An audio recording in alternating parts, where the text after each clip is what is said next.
Good morning students, मैं हूं आमिर और मैं पढ़ा रहा हूं आपको बीएससी सेकेंड ईयर के लिए मैथमेटिक्स। टॉपिक चल रहा है डिफरेंशियल इक्वेशन। आज जो चैप्टर हम स्टार्ट करने वाले हैं वो है differential equation of first order and first degree. पिछले पार्ट में हमने आपको बताया था कि डिफरेंशियल इक्वेशन क्या होती है, उसे हम कैसे फॉर्म करते हैं, फैमिली ऑफ कर्व का क्या मतलब होता है, differential equation family of curve से डिफरेंशियल इक्वेशन कैसे बनाते हैं और किसी डिफरेंशियल इक्वेशन को सॉल्व करने का क्या मतलब होता है। ठीक है, तो आज हम एक तरह से कहना चाहिए कि आपके सिलेबस की बात यहाँ से स्टार्ट हो रही है। सबसे पहले है differential equation of first order and first degree. तो पार्ट नंबर 1 में हमने आपको बताया था कि ऑर्डर का क्या मतलब होता है और डिग्री का क्या मतलब होता है। तो differential equation of first order and first degree का हम एक एग्जांपल लेते हैं। फॉर एग्जांपल, जैसे कि मैंने कोई डिफरेंशियल इक्वेशन लिखी हुई है dy/dx plus q of x is equal to 0। ठीक है, ये क्या है, dy/dx है और ये कोई भी फंक्शन है जो कि x का फंक्शन है और इज़ इक्वल टू 0। तो अगर मैं पूछूं कि इस डिफरेंशियल इक्वेशन की ऑर्डर क्या है, इस डिफरेंशियल इक्वेशन का ऑर्डर क्या है, तो आप कहेंगे कि यहाँ पर y को सिर्फ एक ही बार डिफरेंशिएट किया गया है, यानी कि जो डिफरेंशियल कोफिशिएंट है उसका ऑर्डर जो है वो क्या है, 1 है। इसलिए हम ये कहेंगे कि इसका ऑर्डर, ये फर्स्ट ऑर्डर की डिफरेंशियल इक्वेशन है। और इस फर्स्ट ऑर्डर की ये जो डिफरेंशियल कोफिशिएंट है जिसका ऑर्डर 1 है, इसकी अगर हम पावर देखें तो एक ही पावर है, यानी इसकी डिग्री भी 1 है। तो हम ये कह सकते हैं कि ये जो है डिफरेंशियल इक्वेशन है of first order and first degree.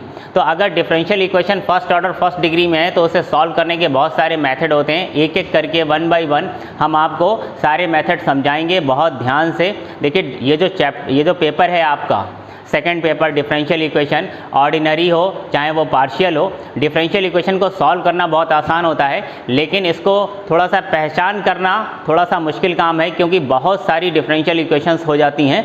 इसलिए आपको बहुत ध्यान रखना है कि जो डिफरेंशियल इक्वेशन आपको सॉल्व करने के लिए दी जा रही है वो किस टाइप की है, उसको रिकॉग्नाइज करना, उसको पहचानना बहुत ज़रूरी है। एक बार आपने अगर पहचान लिया कि ये डिफरेंशियल इक्वेशन किस टाइप की है तो उसे आप बहुत ही ईजिली जो है वो सॉल्व कर पाते हैं। ठीक है, तो सबसे पहला जो टाइप आता है वो है वेरिएबल सेपरेबल। जो सबसे पहला मेथड है वो क्या है, वेरिएबल सेपरेबल, जो कि हम किसको सॉल्व करने की बात कर रहे हैं। देखिए, हम किसको सॉल्व करने की बात कर रहे हैं, हम सॉल्व करने की बात कर रहे हैं फर्स्ट ऑर्डर और फर्स्ट डिग्री की जो डिफरेंशियल इक्वेशन है उसे सॉल्व करने की बात कर रहे हैं। तो सबसे पहला मेथड जो आता है वो आता है वेरिएबल सेपरेबल।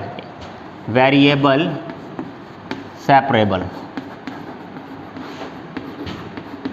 ये एक मेथड है, ये डिफरेंशियल इक्वेशन नहीं है बल्कि क्या है, मेथड का नाम है कि वेरिएबल को आप सेपरेट करेंगे और उन डिफरेंशियल इक्वेशंस को सॉल्व कर देंगे। जो टाइप है इसका वो आप इस तरह से कह सकते हैं m + n dy/dx is equal to 0।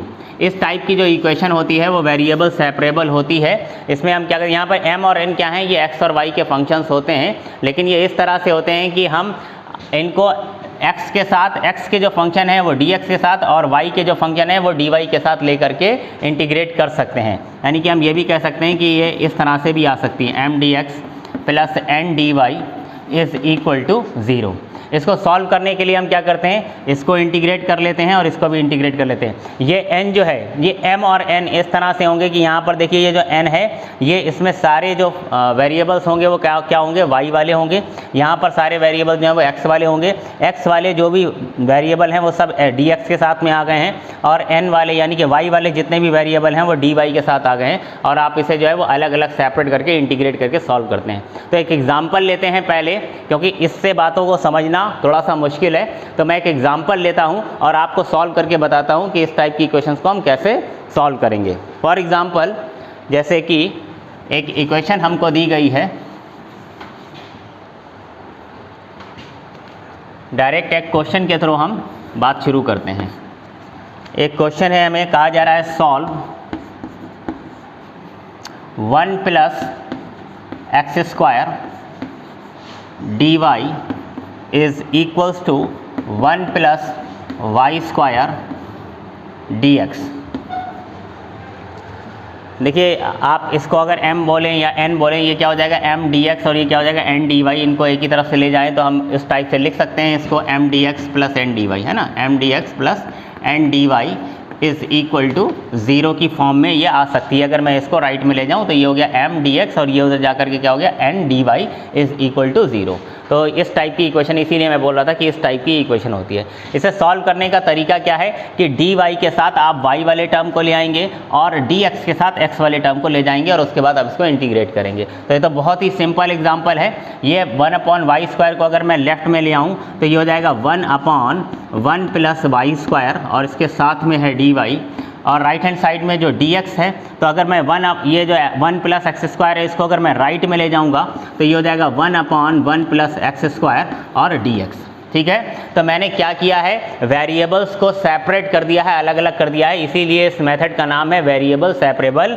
देखिए dy के साथ मैंने y वाले टर्म्स ले लिए हैं और dx के साथ मैंने क्या किया है, x वाले टर्म्स ले लिए हैं, और अब हम इसको सिंपली इंटीग्रेट कर देंगे। ठीक है, तो अब आप इसको इंटीग्रेट करिए। इंटीग्रेशन जब आप करते हैं तो साथ में क्या आता है, एक कांस्टेंट ऑफ इंटीग्रेशन होता है, वो डिपेंड करता है आपकी चॉइस पर, आप यहाँ पर क्या लेना चाहते हैं। तो जैसा आपका सोल्यूशन होता है उसके अकॉर्डिंग आप यहाँ पर ले सकते हैं। बस ध्यान आपको ये रखना है कि एक कांस्टेंट ही होना चाहिए, कोई एक्स वाई नहीं आ सकता। ठीक है, तो अगर मैं इसकी इंटीग्रेशन की बात करूं तो 1/1 + y² dy, इसका इंटीग्रेशन क्या होता है, आपको इंटीग्रेशन का भी थोड़ा सा रिवीजन करना होगा या फॉर्मूले वगैरह जो हैं उनका आपको ध्यान रखना होगा। तो 1/1 + x² का जो इंटीग्रेशन होता है वो क्या होता है, tan 1 x होता है। ठीक है, तो 1/1 + y² का integration with respect to y जब मैं करूँगा तो ये कितना आ जाएगा, tan 1 y इज इक्वल्स, इसी तरह से 1/1 + x² का integration with respect to x कितना हो जाएगा, tan 1 x हो जाएगा। अब देखिए यहाँ पर जो कांस्टेंट आप c ले रहे हैं वो क्या ले लेंगे, यहाँ पर अगर आपने यहाँ पर कांस्टेंट जो है वो tan 1 c लिया, tan 1 c लिया तो इसको सॉल्व करना थोड़ा सा आसान हो जाएगा। देखिए ये tan 1 x को आप लेफ्ट में ले आइए। ठीक, तो यहाँ पर क्या हो, या इधर ही tan 1 a + tan 1 b का फॉर्मूला लगा दीजिए। tan 1 a + tan 1 b का फॉर्मूला जो है वो क्या हो जाएगा, tan 1 a + b/1 - ab, तो ये हो जाएगा x + c/1 - xc, और लेफ्ट में क्या है, tan 1 y। अगर मैं दोनों तरफ से tan 1 को अब हटा लूँ, क्योंकि कंपैरिजन मैं करूंगा, यहाँ पर tan 1 के साथ क्या है y, यहाँ पर tan 1 के साथ क्या है x + c/1 - xc। तो अगर मैं दोनों तरफ कंपैरिजन करूंगा, तुलना करूंगा, तो y की वैल्यू क्या आ जाएगी, x + c/1 - xc, और यही हमारा सोल्यूशन हो जाएगा। ठीक है, तो इसे मैं ऊपर कर देता हूँ, यहाँ पर इसको मिटा रहा हूँ।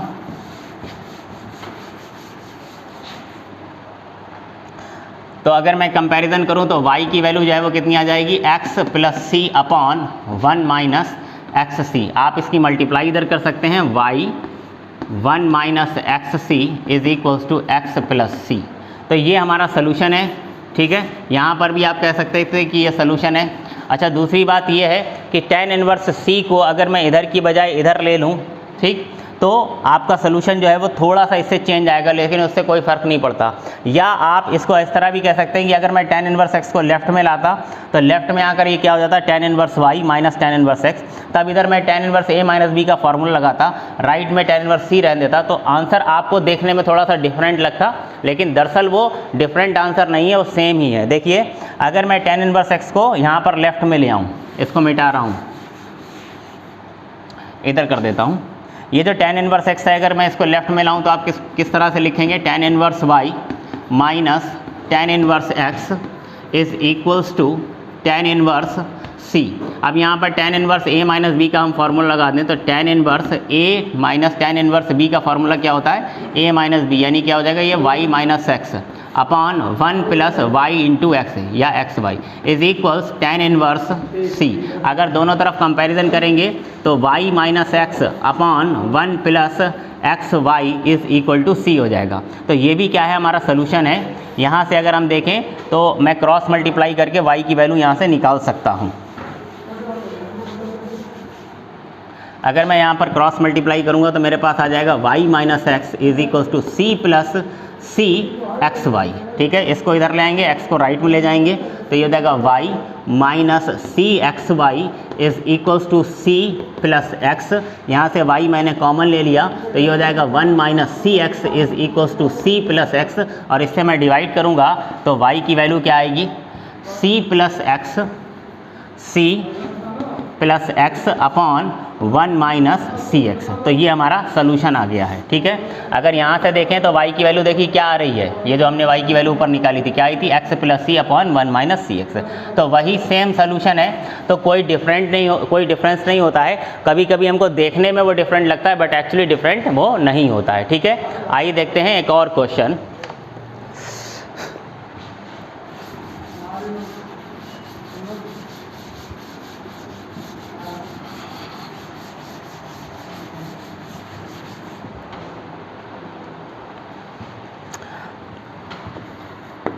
Question number 2, solve the equation 1 plus e to the power x y dy is equal y plus 1 e to the power x dx। इसे भी हमें क्या करना है, सॉल्व करना है, ठीक है। तो फिर से देखिए वैसा ही लिखा हुआ है यहाँ पर, आप इस पूरे को क्या बोल सकते हैं, m बोल सकते हैं, m के साथ dy है, इस पूरे को n बोल सकते हैं, n के साथ क्या है dx है। तो आपको ध्यान सिर्फ ये देना है कि dx के साथ x वाले सारे टर्म आ जाएं और dy के साथ y वाले सारे टर्म आ जाएं। तो अगर मैं यहाँ पर देखूँ तो dy के साथ यहाँ पर y ऑलरेडी है और ये y प्लस 1 को मैं इधर ले आऊँगा तो ये हो जाएगा y अपॉन y प्लस 1, साथ में क्या है यहाँ पर dy है, इज इक्वल से dx के साथ e to the power x पहले से है, ठीक है। और ये जो 1 plus e to the power x है इसे इधर डिवाइड करूंगा तो ये हो जाएगा 1 plus e to the power x और इसके साथ में आ जाएगा डी एक्स। तो अब y के साथ में dy के साथ में y के टर्म्स आ गए हैं और dx के साथ में x वाले टर्म्स आ गए हैं और अब मैं इसको क्या करूँगा, इंटीग्रेट करूँगा, ठीक है। इसको इंटीग्रेट करेंगे। इंटीग्रेट करने को आपका अपना डिफरेंट तरीका हो सकता है, अब मतलब आप कुछ और सोच सकते हैं, मैं कुछ और सोच सकता हूँ, लेकिन कुल मिला के मुझे क्या करना है, अब इसको इंटीग्रेट करना है। तो इंटीग्रेट करने के लिए मुझे यहाँ दिखाई दे रहा है कि अब ये क्या है, y प्लस 1 है। तो मैं क्या कर रहा हूँ, यहाँ पर इसमें 1 ऐड कर रहा हूँ और 1 सब्ट्रैक्ट कर रहा हूँ, ठीक है।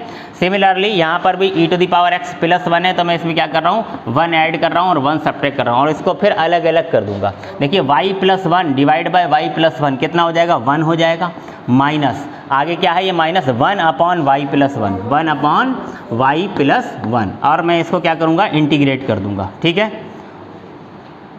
एक ही ब्रैकेट में लिख देता हूँ। मैंने पहले फिर से समझ लीजिए, ये जो यहाँ पर y था मैंने उसमें क्या किया, 1 ऐड किया और 1 सब्ट्रैक्ट किया। अब y plus 1 divide by y plus 1 1 हो जाएगा और माइनस 1 अपॉन y प्लस 1 इधर आ गया और इसे मैं इंटीग्रेट कर रहा हूँ। सिमिलरली इधर भी मैं कर रहा हूँ e to the power x plus 1 divide by 1 plus e to the power x। तो इससे इसको डिवाइड करूँगा तो ये क्या हो जाएगा, ये 1 हो जाएगा और उसके आगे 1 upon 1 plus e to the power x आ जाएगा, 1 plus e to the power x और इसको मैं इंटीग्रेट कर दूंगा dx, ठीक है। आप इसको इंटीग्रेट करिए और सॉल्व करिए। देखिए इसका इंटीग्रेशन जो है वो कितना हो जाएगा, ये हो जाएगा y minus 1 upon 1 plus y का integration, 1 upon 1 plus y plus 1 का इंटीग्रेशन कितना हो जाएगा, 1 अपॉन x का इंटीग्रेशन क्या हो जाता है, log x हो जाता है। तो ठीक उसी तरह से 1 अपॉन y प्लस 1 का इंटीग्रेशन क्या हो जाएगा, log 1 प्लस y आ जाएगा, ठीक है। इधर भी क्या हो जाएगा, 1 का इंटीग्रेशन कितना हो जाएगा, x हो जाएगा और माइनस ये जो इंटीग्रेशन है 1 upon 1 plus e to the power x dx, इसका इंटीग्रेशन आपको अलग से करना है। तो आप इसका इंटीग्रेशन कैसे करेंगे, e to the power minus x से आप इसमें मल्टीप्लाई डिवाइड कर लें या e to the power x by 2 को कॉमन ले लें, ठीक है। तो इसको मैं किस तरह से इंटीग्रेट कर सकता हूँ, अगर मैं इसमें ई टू दी पावर x को इसी तरह से प्लस 1 या माइनस 1 करूँ, या मैंने ये जो किया है ऐसा करते हैं, इसे ब्रेक नहीं करते हैं, ब्रेक करने से काफ़ी मुश्किल हो जाएगा, फिर मुझे ई टू द पावर x से मल्टीप्लाई डिवाइड करना पड़ेगा, फिर से वही काम करना पड़ेगा। तो क्या करते हैं, ऐसे ही इंटीग्रेट कर लेते हैं, e to the power x plus 1 को मैं क्या ले लेता हूँ, t ले लेता हूँ, e to the power x plus 1 को t ले लेता हूँ। तो इसे मैं जब डिफ्रेंशिएट करूँगा तो ये हो जाएगा e to the power x dx जो है वो कितना आ जाएगा, dt आ जाएगा, ठीक है। तो अगर मैं इसको t लेता हूँ तो 1 अपॉन टी और e to the power x dx क्या हो जाएगा, dt हो जाएगा। तो 1 अपॉन टी dt क्या हो जाएगा, log t हो जाएगा। तो ये हो जाएगा log और t का मतलब हो गया 1 plus e to the power x और plus constant of integration and that is c। अब देखिए यहाँ पर अगर मैं c लूँ या log c ले लूँ, अगर मैं log c लूँ तो ज़्यादा अच्छा रहेगा। यहाँ पर मैं constant of integration log c ले लेता हूँ, तो मेरे पास ये आ गया है log 1 plus e to the power x और प्लस log c। अब सॉल्व करने का दो तरीके हो सकते हैं, या तो आप इन सबको इस वाले लॉग को भी राइट में ले आइए, ठीक है, तो log m plus log n plus log p ये सब मल्टीप्लाई में आ जाएंगे, तो y का हमारे लिए सोल्यूशन जो है वो निकल आएगा आसानी से। तो इसको मैं क्या कर रहा हूँ, राइट में ले जाता हूँ। y की वैल्यू निकालने के लिए मैं क्या करूँगा, y इज इक्वल्स टू, इसको राइट में ले जाऊँगा तो ये हो जाएगा log 1 plus y plus log 1 plus e to the power x, 1 plus e to the power x और प्लस log c। अब देखिए log m plus log n plus log p, हम जानते हैं कि इस तरह से log का फॉर्मूला हमें पता है ना, log m plus log n किसके इक्वल होता है, log m इंटू n की इक्वल होता है, मल्टीप्लाई हो जाती है, ठीक। तो यहाँ पर भी क्या हो जाएगा, मल्टीप्लाई हो जाएगी, इसलिए मैं इसको क्या लिख सकता हूँ, y is equals to log, इन सब की मल्टीप्लाई कर दीजिए, 1 plus y 1 plus e to the power x और c, सबकी मल्टीप्लाई हो गई है। तो ये हमारा जो है वो क्या है, सॉल्यूशन आ गया है।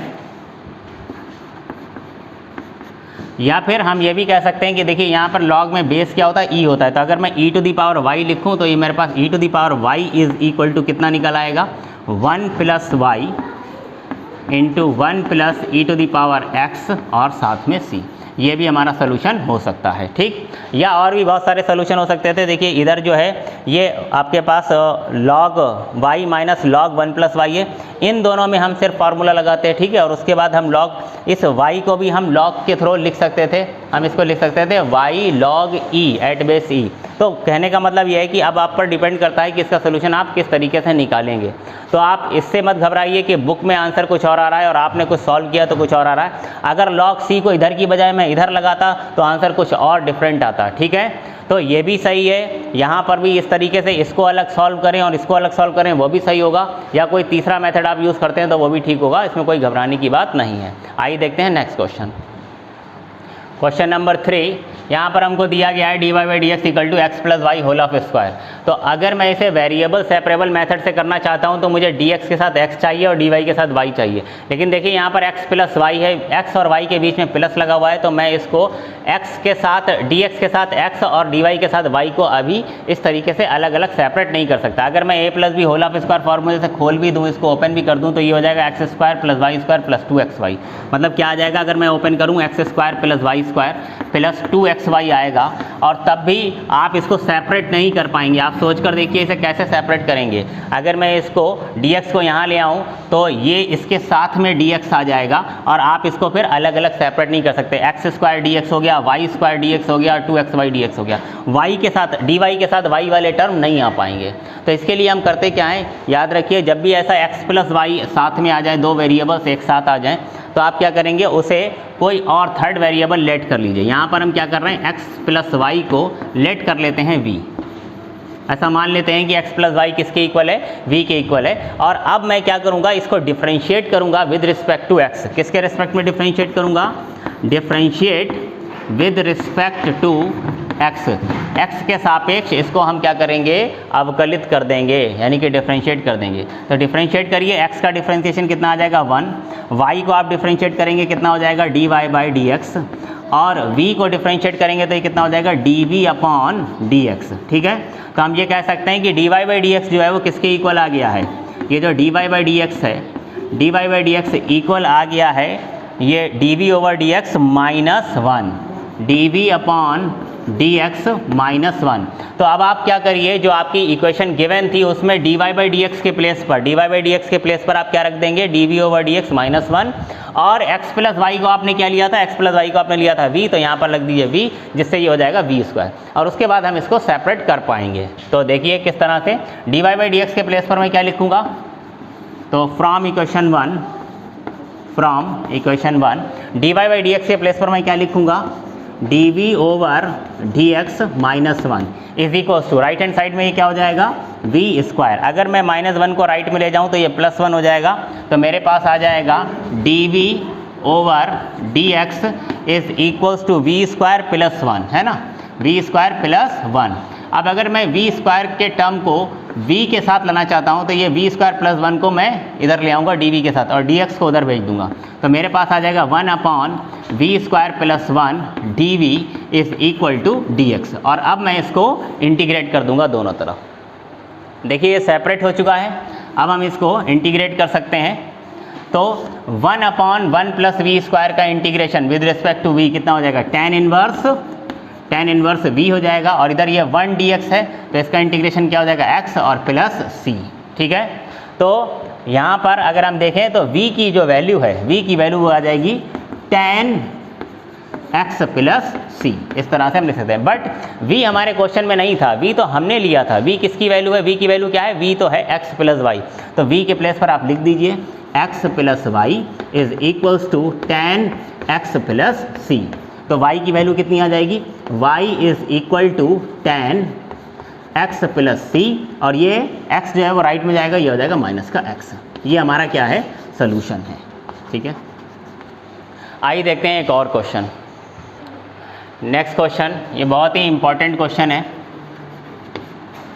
कहा जा रहा है solve dy by d x equal to sine x plus y plus cos x plus y. अब देखिए यहाँ पर भी अगर मैं इसको सेपरेट करना चाहूँ तो ये पॉसिबल नहीं है। अगर मैं dx को यहाँ पर लाऊंगा तो dx इसके साथ में आ जाएगा, लेकिन sin x प्लस वाई और cos x plus y y इसके साथ रह जाएगा, और dy के साथ मैं y इधर नहीं ला पाऊँगा। तो फिर मुझे यहाँ पर कुछ करना पड़ेगा। तो मैंने आपको क्या बताया था कि x प्लस वाई अगर साथ में आता है तो आप इसके क्या कर लेंगे, x प्लस वाई को लेट कर लेंगे v। तो हम सबसे पहले तो लेट कर लेते हैं कि x प्लस वाई जो है वो किसके इक्वल है, v के इक्वल है। और उसके बाद क्या करते हैं, इसको डिफ्रेंशिएट कर देते हैं। Differentiate with respect to x के रिस्पेक्ट में इसको डिफ्रेंशिएट करिए तो x का डिफ्रेंशिएशन कितना आ जाएगा 1, y का डिफ्रेंशिएशन क्या हो जाएगा dy by d x is equals v का डिफ्रेंशिएशन क्या हो जाएगा dv ओवर dx। ठीक है, और ये सारा सब्स्टिट्यूशन मैं ऊपर रख दूंगा अपनी इक्वेशन में, यानी कि dy बाई डी एक्स के प्लेस पर मैं क्या रखूंगा, ध्यान दीजिए यहाँ से आप देखिए तो dy बाई डी एक्स किसके इक्वल आ रहा है, dy by d x is equals to dv over dx minus 1, है ना, dv ओवर dx माइनस 1, ये उठा करके इसमें हम रख देंगे। और x प्लस वाई की जगह पर मैं क्या रखूँगा, v रखूँगा, तो ये हो जाएगा sine v plus cos v। तो हमारी इक्वेशन जो है, इक्वेशन नंबर 1, ये क्या हो जाएगी, फ्रॉम इक्वेशन 1 समीकरण 1 में आप dy ओवर dx और x प्लस वाई दोनों की वैल्यू यहाँ पर रख दीजिए। तो ये हो जाएगा dv over dx minus 1 is equals to sine v plus cos v।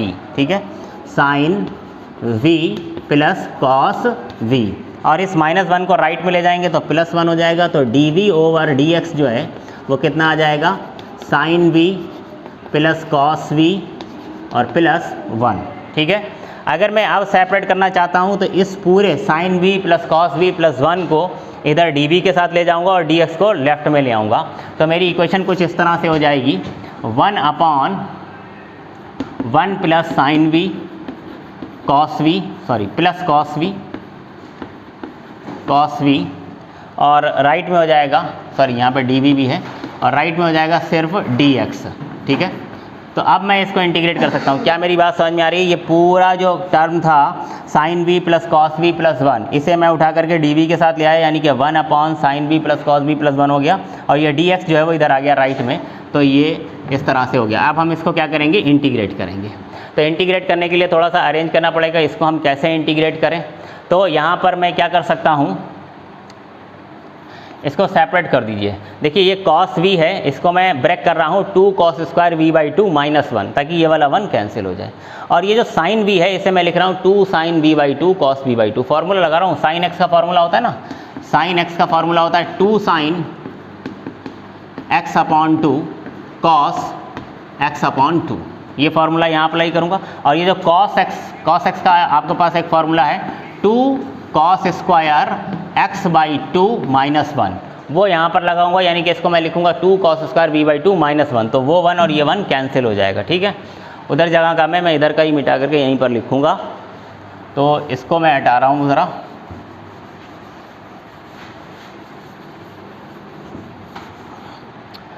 तो सॉल्व करिए, क्या है ये 1 अपॉन 1 प्लस साइन v के प्लेस पर मैं लिख रहा हूँ 2 sine v by 2 cos v/2 और प्लस cos v के प्लेस पर मैं लिख रहा हूँ 2 cos स्क्वायर v/2 -1। इसके साथ में क्या है, dv है और इसका हम इंटीग्रेशन करेंगे। इज इक्वल्स टू राइट में क्या है, ये तो 1 dx है ओनली, ठीक है। अच्छा, ये 1 और ये 1 कैंसिल हो जाएगा। इसके बाद 2 sin v/2 cos v/2 और 2 cos स्क्वायर v/2, इसमें से मैं 2 cos स्क्वायर v/2 को मैं कॉमन निकाल रहा हूँ। क्या कॉमन निकाल रहा हूँ, 2 cos स्क्वायर v/2। ध्यान दीजिएगा, यहाँ पर 2 था, मैंने कॉमन ले लिया, cos v/2 था और मैंने कॉमन लिया है cos स्क्वायर v/2, यानी कि cos v/2 से इसको डिवाइड हो जाएगा। तो ये क्या हो जाएगा, sin v/2 divide by cos v/2 और प्लस यहाँ पर कितना हो जाएगा, ये 2 cos स्क्वायर v/2 कॉमन लिया है तो ये हो जाएगा 1, ठीक है। dv, इसका इंटीग्रेशन मुझे अभी करना है। इज इक्वल टू 1 dx क्या हो गया, x और कांस्टेंट ऑफ इंटीग्रेशन c, ठीक है। तो ध्यान दीजिए, ये जो 1/2 cos स्क्वायर v/2 है, अगर मैं इसको न्यूमरेटर में यानी कि अंश में ऊपर ले जाऊंगा तो ये क्या हो जाएगा, सेक स्क्वायर हो जाएगा। तो ऊपर जा करके ये क्या हो जाएगा, 1/2 सेक स्क्वायर v/2 और डिनोमिनेटर में क्या है, ये sin v/2 upon cos v/2 plus 1, तो ये हो जाएगा tan v/2 और प्लस 1 और यहाँ पर क्या है, dv is equals to x plus c। Right में तो इंटीग्रेशन हम कर ही चुके हैं। अब ध्यान दीजिए, अगर मैं tan v/2 प्लस 1 को अगर मैं t लेता हूँ तो क्या मुझे मिलेगा, tan, इधर का मिटा देता हूँ। अब अगर मैं tan v/2 प्लस 1 को t ले लूँ, tan v/2 प्लस 1 को अगर मैं t लेता हूँ और इसको डिफ्रेंशिएट करता हूँ तो tan v/2 का डिफ्रेंशिएशन सेक स्क्वायर v/2 और v/2 को दोबारा करेंगे तो उसका डिफ्रेंशिएशन कितना आएगा, 1/2। ये क्या हो जाएगा, dv is equals to dt। तो ध्यान दीजिए, 1/2 सेक स्क्वायर v/2 dv जो है वो किसके इक्वल आ जाएगा, dt के इक्वल आ जाएगा। फिर से ध्यान दीजिए, मैंने tan v/2 को डिफ्रेंशिएट किया तो tan x का डिफ्रेंशिएशन क्या होता है, सेक स्क्वायर x, तो tan v/2 का सेक स्क्वायर v/2 और v/2 को दोबारा डिफ्रेंशिएट किया तो v/2 का डिफ्रेंशिएशन कितना आ जाएगा, 1/2 आ जाएगा v के रेस्पेक्ट में, ठीक है। और 1 का तो 0 हो गया और राइट में अगर मैं t का डिफ्रेंशिएशन करूँगा तो dt ओवर dv, वो dv इधर आ गया, dt राइट में रह गया, ठीक। तो इट मीन्स ये 1/2 सेक स्क्वायर v/2 और dv, ये क्या हो गया, dt, और ये इस पूरे को मैंने क्या लिया हुआ था, t लिया हुआ था, तो 1/t dt और 1/t dt का इंटीग्रेशन कितना हो जाता है, 1/t dt का इंटीग्रेशन कितना हो जाता है, log t हो जाता है, ठीक है। ये हो जाता है 1/t dt और राइट में क्या है मेरे पास, x प्लस c, ये क्या हो जाएगा, log t हो जाएगा, log t, और t मैं किसको बोल रहा हूँ, t मैं बोल रहा हूँ 1 प्लस t v/2 को। t मेरा क्या है, 1 plus t v/2 is equals x plus c। तो ये जो log है इसमें बेस क्या होता है, e होता है, तो अगर मैं e की पावर में x प्लस c ले लूँ तो 1 प्लस tan v/2 यहाँ पर आ जाएगा, ठीक है। इधर का मिटा रहा हूँ अब।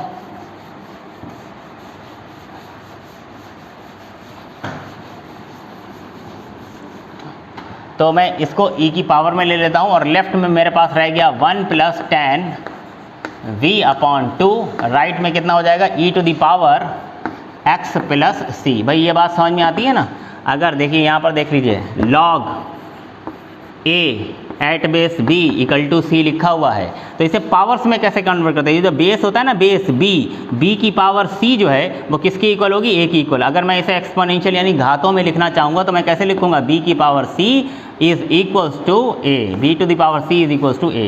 तो यहाँ पर log में बेस जो होता है वो क्या होता है, e होता है, तो e की पावर मैंने क्या ले ली, x प्लस c, और ये किसके इक्वल आ गया, 1 प्लस tan v/2 के इक्वल आ गया है, ठीक है। तो आगे अभी देखिए v जो है आपने किसको बोला था, ये v हमारे क्वेश्चन में नहीं था, हमारे क्वेश्चन में तो x प्लस वाई था, मैंने v किसको बोला था, x प्लस वाई को बोला था, तो मुझे यहाँ से ये हटाना पड़ेगा, है ना। तो मैं इस v को हटाता हूँ और यहाँ पर क्या लिख देता हूँ, 1 plus tan x plus y upon 2 is equals e to the power x plus c। वैसे तो ये हमारा सोल्यूशन है, लेकिन अगर हमें इससे y की वैल्यू निकालनी हो तो मैं क्या करूँगा, इस 1 को पहले राइट में ले जाऊँगा, तो ये हो जाएगा tan x plus y upon 2 is equals 1 plus e to the power x plus c, ठीक। अब अगर मैं tan को उधर ले जाना चाहता हूँ, क्योंकि मुझे y की वैल्यू निकालनी, तो वो tan इनवर्स हो जाएगा। तो मेरे पास आ जाएगा x plus y upon 2 is equals tan inverse 1 plus e to the power x plus c. ठीक, और ये 2 से मल्टीप्लाई करूँगा और x को माइनस कर दूंगा, तो y की वैल्यू आ जाएगी। y की वैल्यू कितनी आ जाएगी? 2 tan inverse 1 plus e to the power x plus c, और ये जो x है ये राइट में चला गया, ये माइनस x हो गया, तो ये मेरा सोल्यूशन आ गया।